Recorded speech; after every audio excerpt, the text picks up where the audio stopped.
여러분 오늘도 안녕하십시오. 반갑습니다. 오늘도 이신간TV에 찾아와 주셔서 감사하고요. 반갑습니다. 오늘은 7월 26일입니다.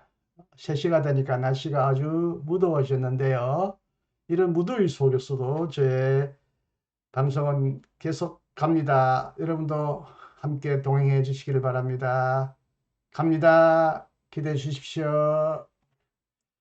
칼바르트의 유의대한 저서 교회교의학, 방대한 교회교의학을 정말 감사하게도 그의 제자 오토 베버가 한 권의 책으로 압축하여 요약해 주었죠. 칼바르츠, 키르히의 도그마틱.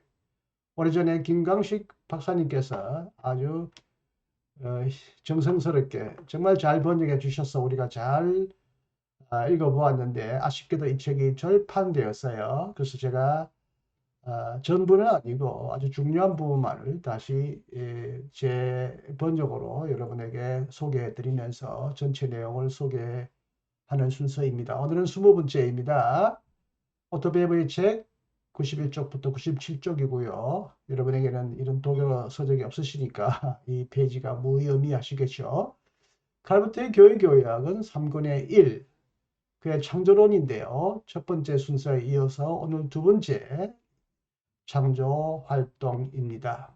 흔히 창조의 사역이라고 번역되는 베르크인데요. 사역이란 말이 매우 광범위하고 애매한 말이 되어서 저는 영어의 워크처럼 활동이란 말로 번역하는 것을 좋아합니다. 창조 활동. 하나님이 하신 창조의 활동, 창조의 결과, 창조의 행동이라고 할 수 있겠습니다. 갑니다. 바르트가 인간의 창조에 관해 말하는 것은 매우 중요하다. 1장 26절은 우리가 사람을 만들자라고 말한다. 이것이 장엄의 복수, 플루라리스, 마이스타티쿠스라는 그럴듯한 설명을 바르트는 정당하게, 올바르게 거부한다. 왜냐하면 구약성서 언어는 이것을 알지 못하기 때문이다. 천사를 생각하는 것도 불가능하다. 왜냐하면 인간이 하나님의 인간이 천사의 형상으로 생각되지 않기 때문이다. 하나님은 이처럼 독특한 방식으로 자기 자신과 말하신다. 이미 하나님의 존재와 영역 안에 하나의 대면이 존재한다. 하나님은 점처럼 무공간적으로, 무시간적으로 존재하지 않는다. 하나님은 죽지 않고 살아 계신다. 그러므로 창조는 그분의 신성의 포기가 아니라 그분의 신성의 계시다. 하나님의 영역과 존재 안에 하나의 신적인 원형이 존재한다. 인간의 존재는 이 원형 안에서 그 정당한 근거를 가지고 있다. 인간이 하나님의 형상이라는 것은 무엇을 말하는가? 먼저 분명한 것은 이것이다. 그것은 인간의 자질, 존재와 다른 규정이 아니다. 존재나 혹은 다른 결정, 규정, 존재 설명이 아니다. 인간이 하나님의 피조물로 존재하기 때문에 하나님의 형상도 존재한다. 만약 인간이 하나님의 형상이 아니라면 그런 인간이 아닐 것이다. 내용적으로 이것은 두 가지를 의미한다. 첫째, 인간은 하나님의 대칭이다. 대면, 마주봄, 개견유보, 바라봄, 만남의 관계다. 하나님 자신 안에서 일어나는, 즉 아버지와 아들 사이에서 일어나는 삼위일체적인 자기 만남과 자기 발견이 인간과 맺는 하나님의 관계 안에서 모형화되었고 모형으로 만들어졌고 복사, 반사, 복사되었다. 둘째로 인간은 자기 동료의 대칭이다. 자기 동료의 대면 관계다. 자기 동료와의 만남이다. 따라서 하나님 자신 안에 일어나는 공존과 협동이 인간이 인간과 맺는 관계 안에서 반복된다. 이것이 말하는 유비는 나와 너의 대칭, 대면, 마주범의 존재다. 이것은 하나님과 인간에게 구성적, 본질적이다. 그러나 바르트가 말하는 유비는 존재 유비, 아날로기아 엔티스가 아니라 디트리 보네프의 표현을 받아들인다면 관계의 유비다. 아날로기아 렐라치오니스. 하나님이 사람을 하나님의 형상으로 만드시니 남자와 여자를 만드셨다. 하나님의 존재의 특징은 그분이 자신 안에 하나의 나와 하나의 너를 포함하신다는 것이다. 인간 존재의 특징은 인간이 남자와 여자다라는 것이다. 하나님의 존재 안에 부르는 내가 그에 의해 부름을 받는 신적인 너와 관계를 맺듯이 하나님은 그분에 의해 창조된 인간과 관계를 맺으시고 인간의 실존 자체 안에서 나는 너와 관계를 맺는다. 남자가 여자와 관계를 맺는다. 따라서 피조물과 창조주 간의 상응은 창조주 하나님의 은혜에 의해 설정된 남자와 여자의 이러한 관계 안에 있다. 유비는 오직 남자와 여자 이 관계 안에 있고 다른 관계에 있지 않다. 성적인 차이는 인간 창조 안에 있는 유일한 차이다. 창조보다는 다른 모든 것에 관해서는 말하지 않는다. 종교개혁자들과 함께 죄로 인해 죄로 말미암아 인간에게 하나님의 형상이 상실되었다고 말할 수 있는가? 종교개혁자들이 하나님의 형상을 인간의 창조적인 원래성, 원초성, 원래적, 원초적 순수성의 상태로 이해했기 때문에 그렇게 판단할 수밖에 없었다는 사실을 바르트는 인정한다. 수긍한다.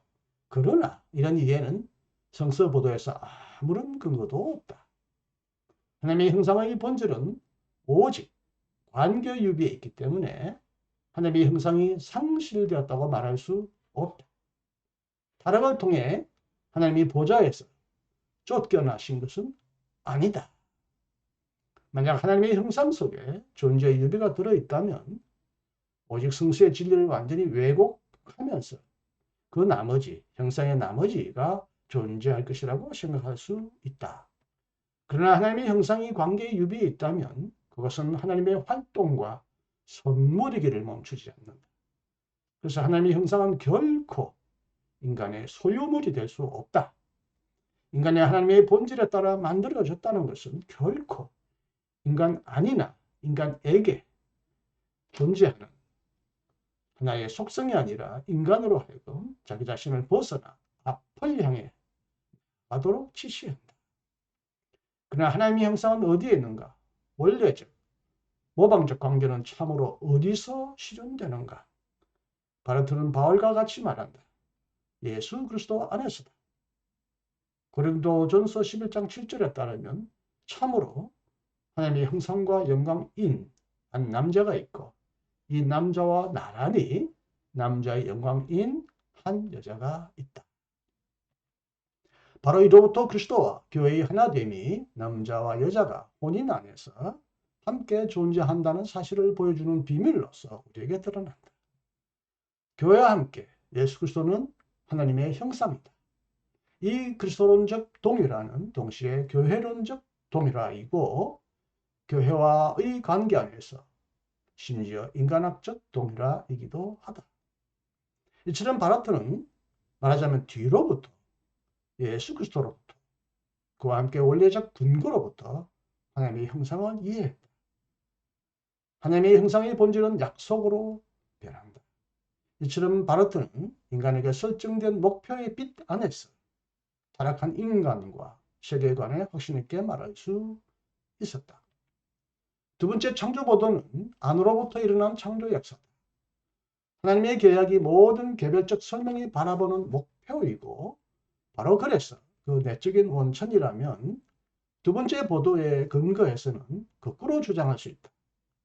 여기서 창조는 계약을 벌써 미리 구성하고 있고 그래서 창조는 계약을 이미 선취하고 있다. 새로운 하나님 이름이 이를 정언한다. 여기서 행동하시는 하나님은 야훼 엘로힘으로서 이스라엘에게 자신의 이름을 계시하셨고 이 이름 아래서 이스라엘을 선택하시고 부르셨으며 이스라엘의 주님으로서 이스라엘과 함께 행동하셨던 하나님입니다. 이에 상응하여 땅과 하늘이 언급됩니다. 시선은 먼저 땅을 바라보며 땅 때문에 인간을 바라봅니다. 여기서 인간은 매우 단순하게 봉사와 노동의 임무를 받은 존재다. 이 인간의 인간성은 완전히 자유롭고 특별한 하나님의 선택과 자비에 근거해 있다. 하나님의 이 선택과 자비 안에서 인간이 살아있는 존재라는 사실이 인식된다. 인간은 살아있는 존재를 가지고 있는 것이 아니라 살아있는 존재다. 인간은 그의 하나님의 손과 호흡을 통해 완전히 땅에 속하고 살아있고 육체와 영혼이고 가시적이고 불가시적이고 내면적이고 외형적이다. 그래서 인간에게 육체는 수치, 감옥, 영혼을 위태롭게 하는 것일 수 없다. 그러나 인간이 인간다운 것은 오로지 창조자로부터 나온다. 인간은 하나님이 인간을 거듭 그렇게 만나기를 멈추지 않는다는 사실에 절대로 의존해 있는 존재다. 만약 하나님이 인간의 창조자이기를 멈추신다면 인간은 더 이상 인간이 아닐 것이다. 인간은 특정한 자리에 놓여진다. 첫 번째 보도에 안식일이라는 시간적 성소가 나오듯이 두 번째 보도에는 낙원이라는 공간적 성소가 나온다.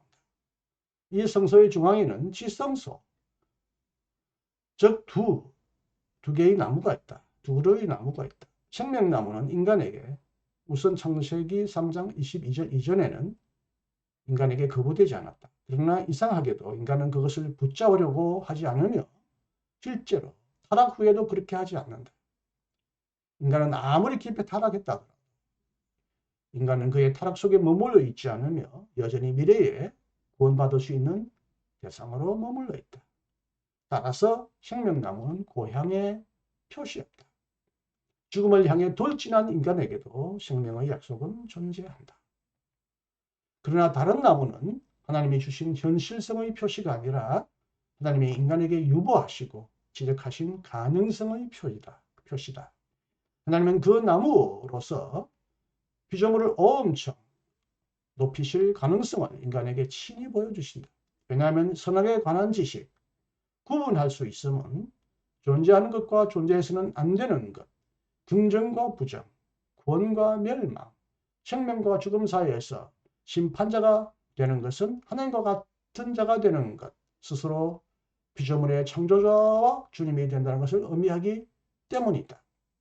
그러나 바로 이런 가능성은 죽음일 것이다. 따라서 이 나무 열매를 따먹지 말라는 명령은 하나님이 아버지처럼 염려해 주시는 행위다. 죽음은 금지 명령을 강화하기 위해 덧붙여진 위협이 아니다. 하나님이 금지 명령을 내리신 것은 하나님이 금지된 자의 행위와 결부된 위협에 맞서 인간을 보호하기를 원하시기 때문이다. 하나님은 자신이 창조하신 것을 보존하기를 원하신다. 그러나 위협은 불가피하게 매우 필연적이기 때문에 하나님은 위협의 실행을 스스로 저지하실 수 없다. 하나님의 의지는 이 타자, 죽음, 즉 인간의 독자적인 선악 인식을 배척하시면서 도외시하셨다. 다시 말하면 창조자 하나님의 의지는 인간이 창조자가 원하신 진정하고 정당한 선악 인식을 수행하는 것, 즉 하나님 자신의 선악 인식을 수긍하고 하나님을 찬양하는 것이다. 인간은 오직 창조자 하나님만이 심판자가 되시게 해야 한다. 만약 인간이 스스로 심판자가 된다면 인간은 신적인 책임성을 떠맡는 무력한 자, 잃어버린 자다. 창조자는 왜 인간에게 이 다른 가능성, 이 불가능하고 무력하고 치명적인 가능성을 지시해 주시는가?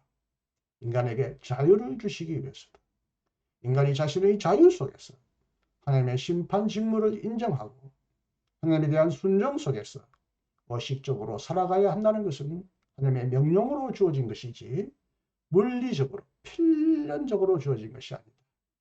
선악을 알게 하는 나무 열매를 따먹는 것은 인간에게 금지되었지만 물리적으로 불가능하게 만들어진 것은 아니다. 그렇지만 인간에게 주어지는 자유는 순종과 불순종 사이의 선택의 자유도 아니고 10년의 변두리에서 놀이하는 것도 아니고 순종과 불순종 사이의 중간 자리도 아니다. 금지의 의미는 하나님이 인간이 자신의 순종을 확정하고 확인할 수 있도록 인간이 스스로 결단할 수 있도록 인간을 창조하셨다는 것이다.